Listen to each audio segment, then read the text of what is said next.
हरियाणा की हर अपडेट के लिए बेल आइकन दबाएं और सब्सक्राइब करें STV हरियाणा न्यूज।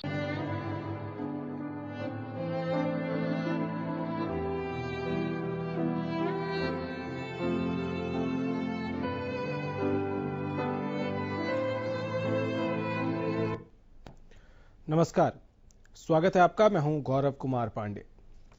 हम अक्सर चर्चा करते हैं कि बेटियों को बचाना जरूरी है। हम देखते हैं कि सरकार बहुत सारे योजनाओं को जमीन पर उतारने की कोशिश करती है, करोड़ों के फंड लगाए जाते हैं ताकि बेटियों को बचाया जा सके। लेकिन कई बार ऐसी घटनाएं सामने आ जाती हैं जिसके बाद एक बार फिर से सवाल उठता है कि क्या सिर्फ सरकार की कोशिशों से यह संभव है? क्या सिर्फ योजनाओं को बना देने से यह संभव है, या हमको, आपको, समाज के हर इंसान को यह समझना होगा, ये जिम्मेदारी लेनी होगी कि बेटियों को बचाने का काम हमारा और आपका भी है। ये रिपोर्ट देखिए।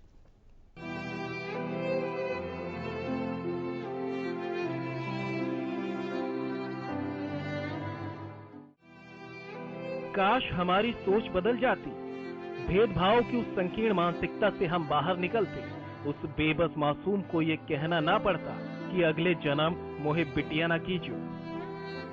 बड़ा अच्छा लगता है जब देश के पीएम नारा देते हैं बेटी बचाओ बेटी पढ़ाओ का। इस अभियान की सराहना भी होती है। वहीं तब और भी अच्छा लगता है जब सेल्फी विद डॉटर की बात कही जाती है। लेकिन जिस हरियाणा से पीएम मोदी ने बेटी बचाओ बेटी पढ़ाओ अभियान की शुरुआत की थी और प्रदेश सरकार ने नारे को अंजाम तक पहुंचाने का जिम्मा लिया था, आज उसी अभियान के रास्ते में कई रोड़े नजर आ रहे हैं। ऐसा नहीं है कि सरकार इस अभियान के लिए सुस्त हो। ये सरकार और प्रशासन की मुस्तैदी ही है कि प्रदेश में कोख के कातिलों को जेल की सलाखों के पीछे पहुंचाया जा रहा है। बीते दिनों नागल चौधरी में स्वास्थ्य विभाग और पुलिस ने साथ मिलकर भ्रूण लिंग जांच करने वाले गिरोह का भंडाफोड़ किया था। इस दौरान पुलिस ने 2 आरोपियों को भी गिरफ्तार किया था। भले ही प्रशासन और सरकार सख्त हो, लेकिन कोख के कातिल सिर्फ यहीं कहां रुकने वाले हैं। उधर रेवाड़ी की JLN नहर में एक नवजात बच्ची का शव मिला। ये एक तुच्छ मानसिकता ही है कि आज भी समाज में बेटियों को वो दर्जा नहीं दिया जा रहा जिसकी वो हकदार है। बहरहाल नहर में मिले बच्ची के शव को कब्जे में लेकर पुलिस अब मानवता के कातिलों की तलाश कर रही है। आज जवाहरलाल नेहरू नहर में एक नवजात अवैध बच्ची का मृत अवस्था में मिली है। सूचना मिलने पे पुलिस पहुंची है। इसकी कार्रवाई की जा रही है और कल्प्रिट्स के बारे में हम पूरा प्रयास करके और जल्दी ही क्लू लगा करके धरपकड़ करेंगे। खैर ये कोई पहला मामला नहीं, इस तरह के अनगिनत मामले हमारे समाज में देखने को मिल जाते हैं। हालांकि सरकार इस तरह के मामलों पर लगाम लगाने के लिए पूरी तरह से मुस्तैद है, लेकिन अफसोस ये है कि बेटी की चाह में कन्या भ्रूण हत्याएं लगातार जारी हैं। यकीनन जब ये दूषित मानसिकता खत्म नहीं होगी कि बेटों से ही वंश चलता है, तब तक सरकार की तमाम कोशिशों के बावजूद देश में बेटियां ऐसे ही संसार देखने से पहले ही मरती रहेंगी। Bureau report, Haryana news.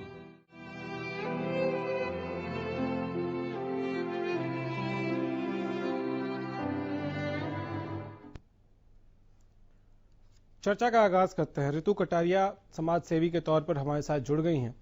ऋतु जी, क्या सिर्फ सरकारी कोशिशें ही काफी हैं?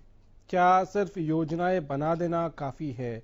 क्या सिर्फ उनके लिए फंड एलोकेट कर देना काफी है, या फिर समाज में हर इंसान को यह समझना होगा कि बेटियां तभी बच सकती हैं जब हम और आप जागरूक हो जाएं?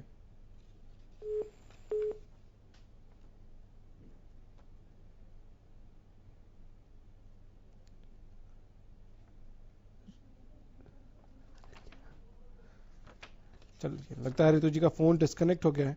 हम एक बार फिर से जोड़ने की कोशिश करेंगे, लेकिन बहुत सारे सवाल उठते हैं कि जब इस तरह की घटनाएं सामने आती है कि कन्या भ्रूण मिला, तो ये बहुत गहरे सवाल हैं कि जब सरकार की योजनाएं हैं कि बेटियों को उनके जन्म से ही सरकार तक सपोर्ट करने के लिए तैयार है, जन्म के समय से ही बहुत सारी योजनाएं हैं जो बच्चियों को फायदा पहुंचाने के लिए, उनको आगे बढ़ाने के लिए सरकारों ने बनाई हुई है।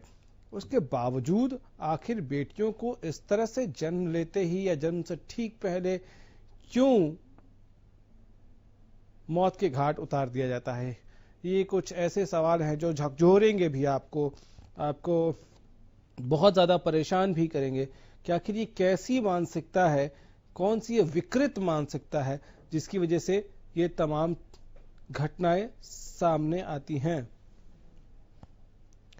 तो ऐसे में बेटे की चाह में बेटी की हत्या क्यों, ये बहुत बड़ा सवाल है। और ऐसे में जब हम लगातार देख रहे हैं कि बेटियां जो हैं वो परिवार का, देश का नाम रोशन कर रही हैं, उसके बावजूद अगर इस तरह की घटनाएं सामने आती रहेंगी बार बार तो बहुत सारे सवाल उठेंगे। दरअसल नांगल चौधरी में स्वास्थ्य विभाग और पुलिस के साथ मिलकर भ्रूण लिंग जांच करने वाला गिरोह का भंडाफोड़ किया गया था। इस दौरान 2 आरोपियों को गिरफ्तार भी किया गया था।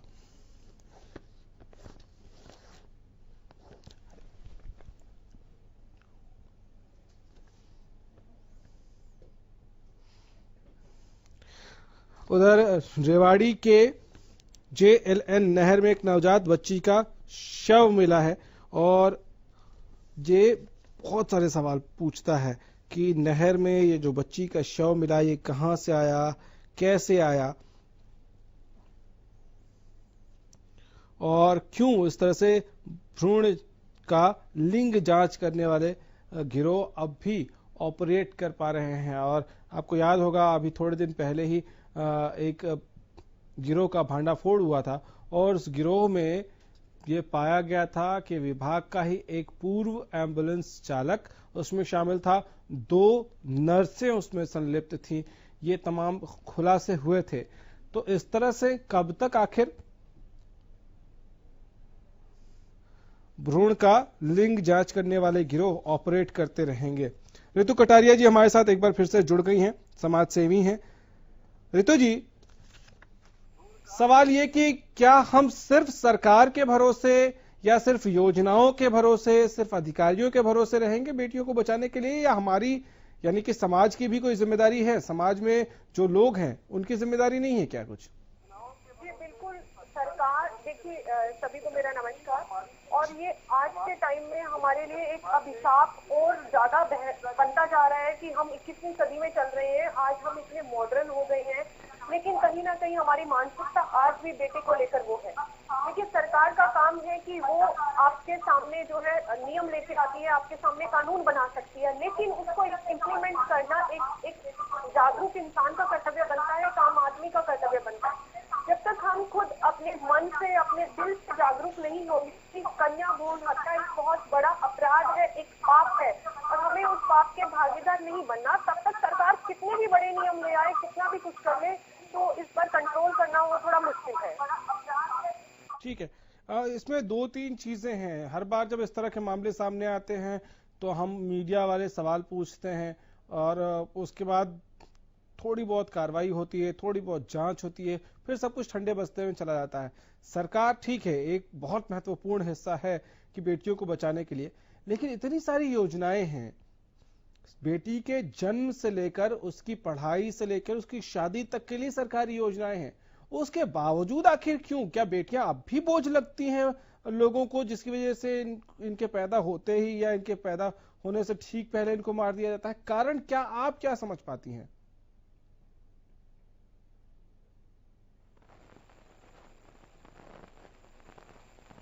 हेलो रितु जी, आवाज मिल रही है आपको? हाँ जी, अब आ रही है आपकी आवाज। मैं ये पूछ रहा हूं कि सरकार ने इतनी सारी योजनाएं बनाई हैं, बेटी के जन्म से लेकर उसकी पढ़ाई लिखाई से लेकर उसकी शादी तक के लिए योजनाएं हैं, आर्थिक मदद भी है, बावजूद इसके आखिर लोग बेटियों की हत्या क्यों कर देते हैं उनके जन्म लेते ही या जन्म लेने से ठीक पहले? कारण आप क्या समझ पाई?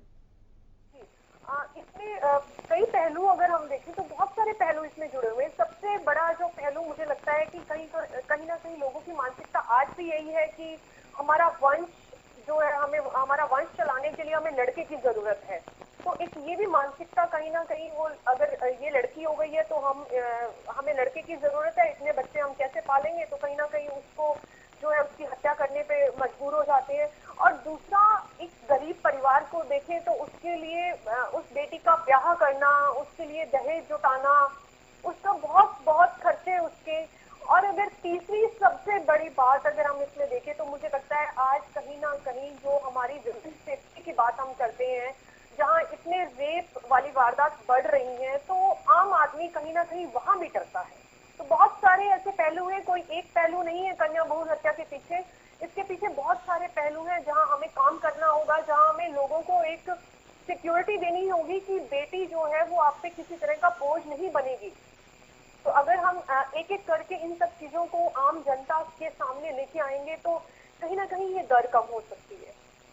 ठीक है, आपने एक कारण का जिक्र किया, दहेज। तो उसके लिए भी तो प्रावधान है कि आपको दहेज नहीं देना है, ये गैर कानूनी है। और शादी के खर्चे की जहां तक बात आती है, उसके लिए तो सरकारी योजनाएं हैं।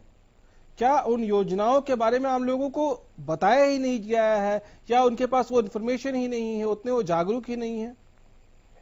जी बिल्कुल, देखिए हम कितना भी कह देते हैं दहेज नहीं देंगे, दहेज नहीं देंगे, लेकिन अगर आपके पास तो बहुत रिकॉर्ड आता है, बहुत डाटा आता है। आज भी अगर आप देखें तो कितनी महिलाएं जो है दहेज हत्या का शिकार हो रही हैं, इवन पढ़ी लिखी महिलाएं जो है वो जलाई जा रही हैं। तो कहाँ लोगों की मेंटलिटी कहाँ सुधरी है? दूसरी चीज, सरकार ने योजनाएं चलाई हैं, लेकिन मुझे बड़ा दुख भी होता है इस बात को कहते हुए कि सरकार ने इतनी योजनाएं चलाई हैं, प्रधानमंत्री जन कल्याण योजनाएं इतनी आई हुई है, राज्य सरकारें अपनी तरफ से इतना बेनिफिट दे रही है, लेकिन वहां से आने के बाद एक आम जनता के पास इसका फायदा नहीं पहुंच रहा है। मेरे पास खुद एक ऐसी महिला है जिसने अप्रैल में अपनी बेटी की उधार पैसे लेके शादी की, लेकिन आज तक उसके पास कन्यादान का पैसा नहीं पहुंचा है। हमने बहुत बार उस चीज को हमने आगे के लिए बोला भी है, लेकिन वहां तक कार्रवाई नहीं हुई है। तो आप देखिए ना कि जो लागू तो हो जाता है सब कुछ, लेकिन उसका लाभ नहीं मिल रहा है। और दहेज ना लेने वाली बात अभी बिल्कुल खत्म नहीं हुई है। लोग आज भी उसी मानसिकता के शिकार हैं कि उन्हें लगता है कि हमने अपने बेटे को पढ़ाया लिखाया है तो हमें उसकी वसूली करनी है। ठीक है, एक रीजन आपने बताया सिक्योरिटी का, कि भाई अब महिलाओं के खिलाफ, बेटियों के खिलाफ जो है अपराध इतने होते हैं कि डर लगता है कि बेटी हुई उसके साथ फ्यूचर में अगर ऐसा कुछ हुआ तो क्या करेंगे। अब तो ये एक बहुत बड़ा सवाल समाज के ऊपर भी नहीं है। मैं मानता हूं कि सरकार की बहुत बड़ी जिम्मेदारी है सिक्योरिटी देना आम लोगों को, वो उनकी जिम्मेदारी है, जवाबदेही, उसको वो नकार नहीं सकते हैं। लेकिन इसके साथ साथ, क्योंकि हर जगह पुलिस नहीं रह सकती है, हालांकि लॉ एंड ऑर्डर मेंटेन करना उनका काम है, इससे नकारा नहीं जा सकता है, लेकिन क्या समाज चाह ले। मैं अभी थोड़े दिन पहले हम एक स्टोरी कर रहे थे जिसमें यह कहा जा रहा था कि बेटियां जब स्कूल जाती हैं, अपने ही गांव के स्कूल जाती हैं या पड़ोस के गांव में स्कूल जाती हैं, तो छेड़छाड़ होती है। अगर दोनों गांव के समाज के लोग ये तय कर ले कि उनकी बेटियों को उनके गांव में छेड़ने वाले को छोड़ा नहीं जाएगा, तो किसकी हिम्मत हो जाएगी कि अपने ही घर के आसपास, अपने ही मोहल्ले में, अपने ही गलियों में, अपने ही शहर की सड़कों पर छेड़छाड़ हो जाए। समाज तय कर लेगा तो क्या ये हो जाएगा? बिल्कुल, बहुत अच्छी बात आपने कही है कि अगर उस गांव के लोग उनको छोड़े नहीं, उनको तभी की तभी सजा दें, जो एक उदाहरण पेश हो दूसरों के लिए भी कि अगर आपने किसी की बहन बेटी को कुछ कहा तो आपकी ये हालत हो जाएगी। जब तक हम इस तरह की चीजें समाज में नहीं लेके आएंगे तब तक इन चीजों के ऊपर कंट्रोल करना मुश्किल है। मैं खुद एक महिला हूँ, मुझे खुद उस चीज से डर लगता है, मेरी भी बेटी है, मैं और जो भी देखती हूँ, तो कहीं ना कहीं, क्योंकि आप देखिए ना, कोई डॉक्टर आज के देश डॉक्टर सुरक्षित है, लेडी महिला या कोई और है, एक 70 साल की महिला को देखें आप, वो सुरक्षित नहीं है, एक 8 साल की बच्ची सुरक्षित नहीं है। क्यों सुरक्षित नहीं है? आप हर काम के लिए सरकार को जिम्मेदार नहीं ठहरा सकते हैं। ये आपके अंदरूनी आपको जगाना पड़ेगा कि समाज को इकट्ठा होना पड़ेगा, एक गांव को इकट्ठा होना पड़ेगा, शहर को इकट्ठा होना पड़ेगा कि कैसे आपके शहर की, आपके गांव की बेटी जो है वो असुरक्षित हो सकती है। जब तक ये समाज इकट्ठा नहीं आएगा, हम महिलाएं जो हैं वो हमेशा जो है वो असुरक्षित महसूस करेंगी। ठीक है, ये समाज की बात हो गई, लेकिन सिस्टम की क्या जिम्मेदारी है, ये भी एक बड़ा सवाल है। उस पर आएंगे, बहुत छोटे से ब्रेक के लिए रुक रहे हैं, ब्रेक के उस पर बात करेंगे सिस्टम की और सिस्टम की जिम्मेदारियों की। आपका स्वागत है। ऋतु कटारिया जी हमारे साथ लगातार बनी हुई। ऋतु जी, हम समाज की बात कर रहे थे ब्रेक से पहले। ब्रेक के बाद मैं ये जानना चाहता हूं, क्योंकि अभी खबर आई नांगल चौधरी से, जहां भ्रूण का लिंग जांच करने वाले गिरोह का भांडाफोड़ हुआ। खबरें आती हैं तो खबर ये भी आती है कि विभाग के ही, स्वास्थ्य विभाग के कुछ लोगों की संलिप्तता थी। अभी एक खबर आई और जहां एक कन्या भ्रूण जो है वो नहर में उसका शव मिला। तो ये क्या इसमें सिस्टम भी दोषी नहीं हो जाता है कि आखिर इतनी अगर स्ट्रिक्टनेस है तो कैसे ये लिंग जांच करने वाले गिरोह ऑपरेट कर रहे हैं? बिल्कुल, आपने सही कहा है। सिस्टम कहीं ना कहीं जो है इन चीजों के अंदर इन्वॉल्व है। क्यों नहीं होगा? क्योंकि आप एक आम आदमी के घर में ही कार्रवाई नहीं हो रही है, एक किसी हॉस्पिटल में ऐसा हो रहा है जहां पर उसे परमिशन मिली हुई है, उसके पास ऐसी मशीनें हैं जो ये काम कर रहा है, और जहां पर ये अबॉर्ट किए जाते हैं, ये अबॉर्शंस होते हैं, तो कहीं ना कहीं हमारा सिस्टम भी वहां पर लिप्त है। वो कहते हैं कि बिना किसी की अगर अंदर का कोई खास आदमी जब तक इस काम से जुड़ा ना हो तो ऐसे नहीं होते हैं। मैं सच में ये बात बता रही हूँ कि अगर इसके ऊपर कार्रवाई हो तो जरूर कहीं ना कहीं ऑफिसर्स, डॉक्टर्स, ये सब मिले हुए होंगे, क्योंकि एक आम आदमी की हिम्मत नहीं होती है। वो ऊपर से परमिशन लेता है, उसे भी डर होता है कि अगर तुम्हारे ऊपर कार्रवाई होगी तो हो सकता है तुम्हें जेल जानी पड़े। तो जिस एरिया में ये सब कुछ होता है, क्या वहां के प्रशासन को ये चीजें पता नहीं होती हैं? ऐसा नहीं हो सकता है, कहीं ना कहीं उन चीजों की अनदेखी होती है। तो अगर हम कुछ ऐसा खुद लॉ एंड ऑर्डर अगर ऐसा मेंटेन हो कि ऊपर से लेकर नीचे तक के जो लोग हैं इस काम में लगे हुए थे उन्हें सख्त से सख्त सजा मिले, तो शायद किसी के लिए ये उदाहरण पेश हो सकता है। ठीक है, इसमें दो चीजें और हैं। एक तो अगर हम सिस्टम की बात कर रहे हैं तो क्या सिस्टम, सरकार ने जो सिस्टम डेवलप किया है इसमें ट्रैकिंग हो सकती है? जब से जैसे ही कोई महिला गर्भवती होती है, प्रेग्नेंट होती है, तो वो कहीं ना कहीं किसी न किसी हॉस्पिटल में जाती है, तब से क्या एक ट्रैक नहीं रखा जा सकता है कि ठीक है, अगर इस मोहल्ले में ये लेडी जो है वो प्रेग्नेंट थी, उसके बाद फॉलो अप हो कि उनके बेबी का जन्म हुआ कि नहीं हुआ, अभी वो कैसा है, क्या ये ट्रैक करेंगे अगर, और उसमें अगर कुछ लूप होल पाया जाता है तो कार्रवाई करने का, एक्शन लेने का अगर प्रावधान हो, तो क्या इसका खौफ और ज्यादा नहीं हो जाएगा लोगों में?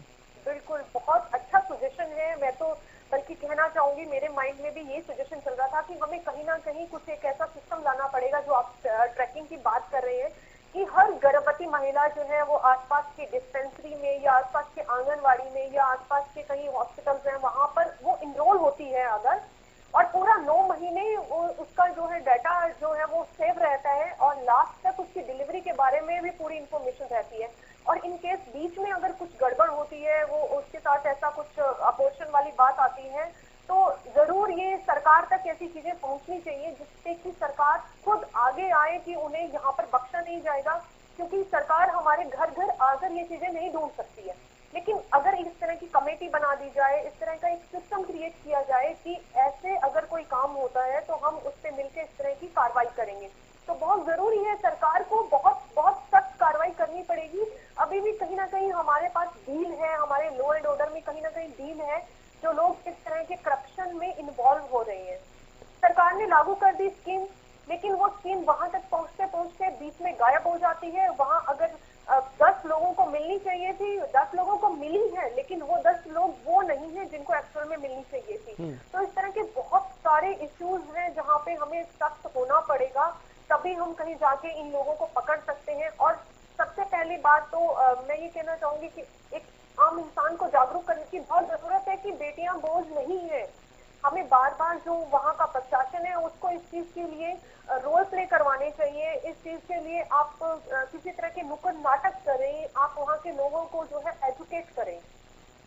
चलिए ऋतु जी, बहुत शुक्रिया। हालांकि उसमें बहुत सारे पहलू और रह जाते हैं जिस पर चर्चा हो सकती थी, लेकिन फिलहाल इस बुलेटिन में इतने ही का वक्त है। लेकिन एक सवाल रह जाता है कि अगर आपके आसपास कोई गर्भवती है तो क्या समाज को ऐसा प्रेशर बनाता है कि अगर बेटी पैदा हो गई तो कोई कलंक लग जाएगा, या बेटी पैदा हो गई तो कोई मुसीबत हो जाएगी, तो क्या समाज की, हमारी, आपकी जिम्मेदारी नहीं है कि अगर बेटी पैदा हो रही है किसी घर में तो उसको बधाई दें कि घर में लक्ष्मी आई है, सिर्फ ऊपर ऊपर से नहीं, मन से भी। फिलहाल इतना ही, इजाजत दीजिए, नमस्कार।